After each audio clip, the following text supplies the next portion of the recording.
Go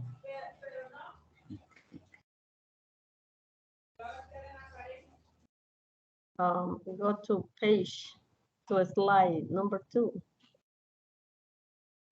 Okay. Hello, Anastasia. Just tell me if you can see the screen of the PowerPoint presentation. Hello, Freddy. Yes, I can see it in the first Okay. slide. Okay. Hello. Good afternoon, Lick. We are going to present this afternoon the midterm exam. The tutor is Marta Cecilia Alvarado, and the team members are Anastasia Guardado Alvarenga, and my person, Freddy Osvaldo Cruz, the course Linguistic Foundation in English, and today we are meeting this video session to present the topic Debating Ideas. Going to continue with the next line, which is the introduction. Okay, Anna Esther, go ahead with the first part, please. Okay, but I can see the slide number 2.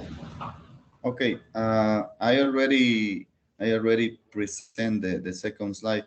I guess we need to wait a couple of seconds. Okay.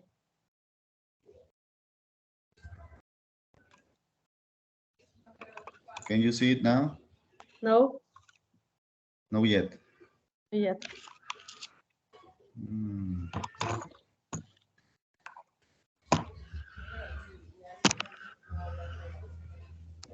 Okay, but it is, well, I can start, but the problem is that we need it in slide number 3. We have the examples.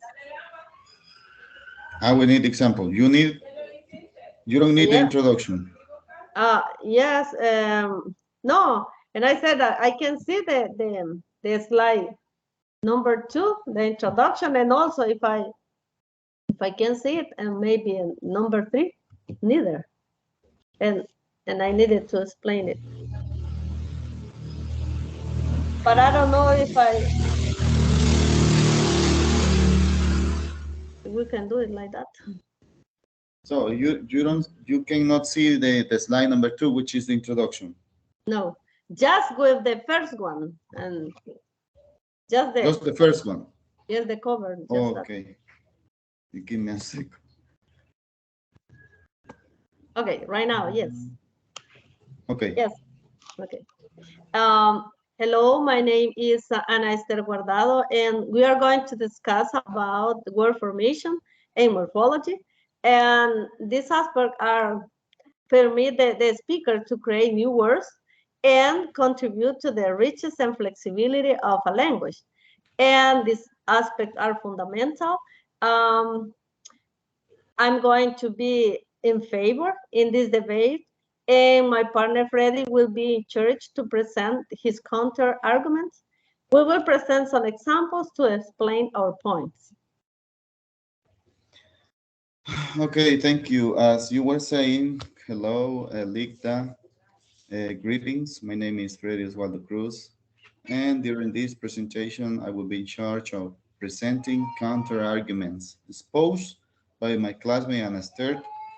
We will discuss the formation of compound words when a compound word must have a hyphen and when the hyphen is not mandatory. So this is your turn. Let me see if you can see let me know if you can see the Okay, slide. I can see it. Well, as I mentioned before, I am in favor and I agree on the way that the compound words form the words. And well, we have here some examples, and I want to explain what a compound words in word formation. And a compound words where 2 or more root words are merged into a new and different word. And well, I agree. And the way that the compound word form, we need 2. Well, There are two words, but they are formed into only one words, and this give a different meaning, and that I consider this really interesting. And well, there are three different kinds of compound, and we have the type. We have an open compound words, closed, and hyphenated between the words. Well, the first one, and here we have an example. We have a sleeping bag, and as we can see, there is an space, a space between the words, sleeping bag, and we form a different meaning when well, in this case, we are creating a different word, of course, a different meaning. And we have another example. We have video game. It is the same, the space you can observe. And another one, hot dogs and cell phone. These are some examples of open compound words. And this is interesting, right? That we have a space and then we create new words with different meaning using the two words in a separate way. And we have another one, another type that is closed compound. And here we have an example, daylight. And this is in an opposite way here. We have a space, but in this case, we don't have any space, right? And we create a different meaning using both words, day and light. We have daylight. And the way of we pronounce it, too, is different, right? Because we do it without giving any spice when we write, but also when we pronounce daylight. Okay. Cowboy, we have another one here, and airport and bedroom. Well, these are examples of closed compound. And we don't have any space here, and here we have it. And we have the last types that I'm going to talk about in this time, hyphenated between the words. And we have an example, checking, and the hyphens between the words. You can see here the hyphen. And we have another one, well-known, mother-in-law, and long distance.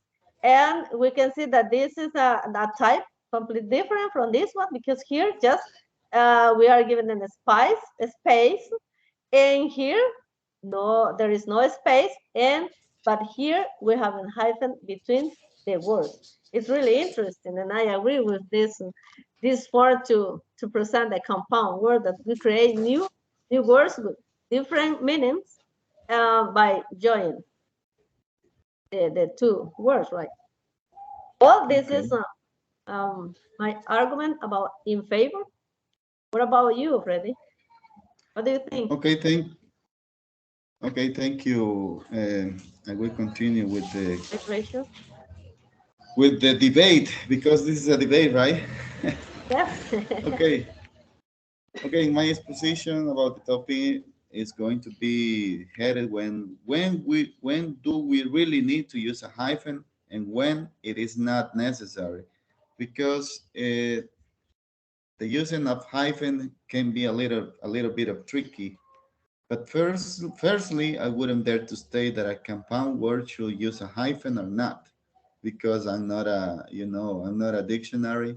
I don't belong to the real academy, right? Those people are the ones who decide, let's say, who decide when two compound words will use a hyphen and when a couple of words it is not necessary to use a hyphen.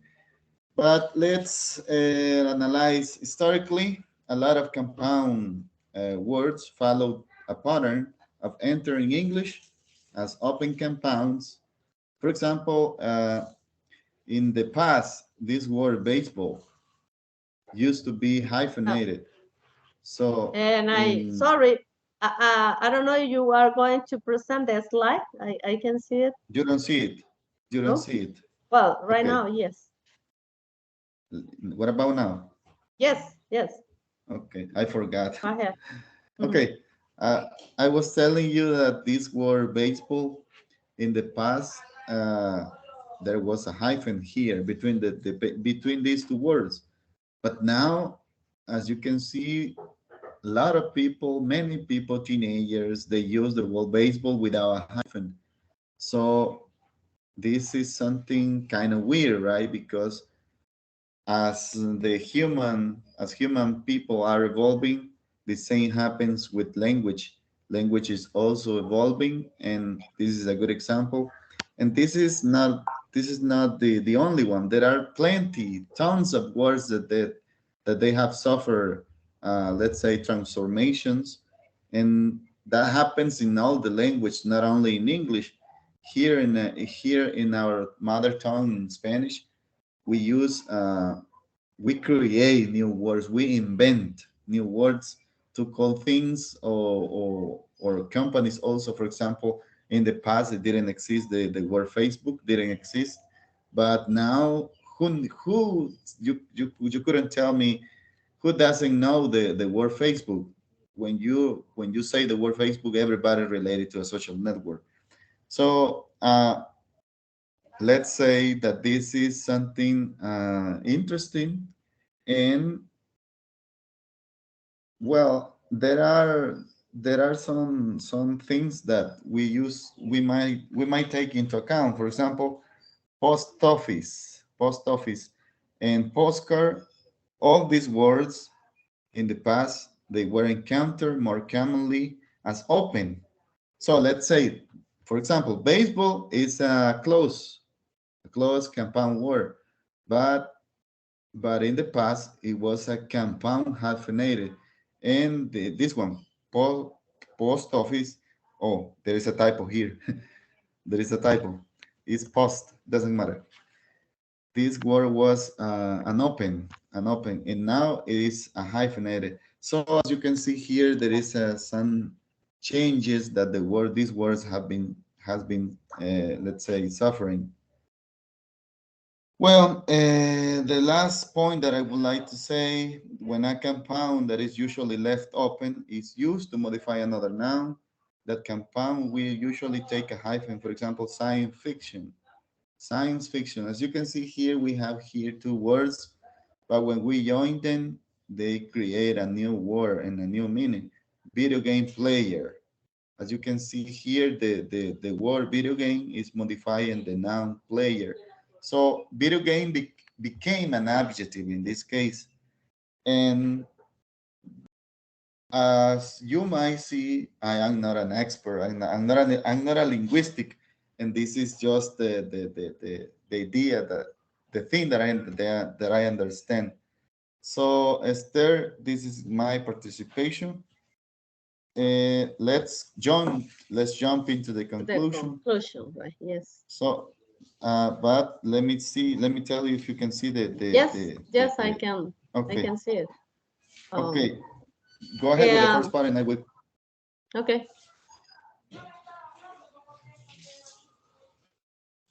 Uh, I'm going to do it the first one or you? No, you're the first one. Oh, okay. And well, as a conclusion, and in English is constantly evolving. There are many words that have been changing its meaning. And as you were saying, Freddie, in your explanation, and this because humans since the beginning use sounds to name things of primitive objects. The tool they used to hunt had a name, which was a word who knows nobody was there to tell us the truth, right? Well, it is essential to remember that word formation and morphology are interconnected that shape our understanding of language as a whole. And well, the compound words provide insight into how language changes and then to meet demands of communication and repeat the experiences and perspective of its speaker, right? And then we have to follow the maybe it's difficult, yes, of course, but we have to follow the structure of the rules, grammar rules are in any language, right? And then we have to Yes. follow that one in order to have a good communication. Well, this is what I think as a conclusion. How about you? Okay, good point. Good point. Yeah, yeah, I agree. We need the. Okay, lastly, there is no doubt that there are new words in the future. There will be many, and they will made up for the future generations. Also, words that we use now might be forgotten since it is like a chain, right? In fact, the phenomenon have already occurred in the past, and it will happen again and again. The formation of new word has no limit. So as you were saying, maybe some compound words will change in the future because, as I was saying, the human is evolving and everything is changing. And I have no doubt that in the future, the language also will suffer some changes. And this is something that had already passed, and it will occur in the future. So I guess that this is all. This was our Yes. presentation. I don't know if you want to say something else, Anna. No, just what I mentioned before, and I say that it's really interesting, right? This Yes. the word formation and the compound words and the morphology, and it's a challenge that we as a is English speaker that we are learning that we we should involve in all these changes in order to have a good communication. Just that. Thank you very much. Okay, thank you. Okay, Ligda, this is all for today. And just want to present the last uh, Thank you. slide. Okay. Okay, goodbye. Bye. Goodbye, Anna. Bye. I'm going to stop the recording right Yes. now. But I don't, where do I have to click? In the same place that you did it. The same place. Okay, okay.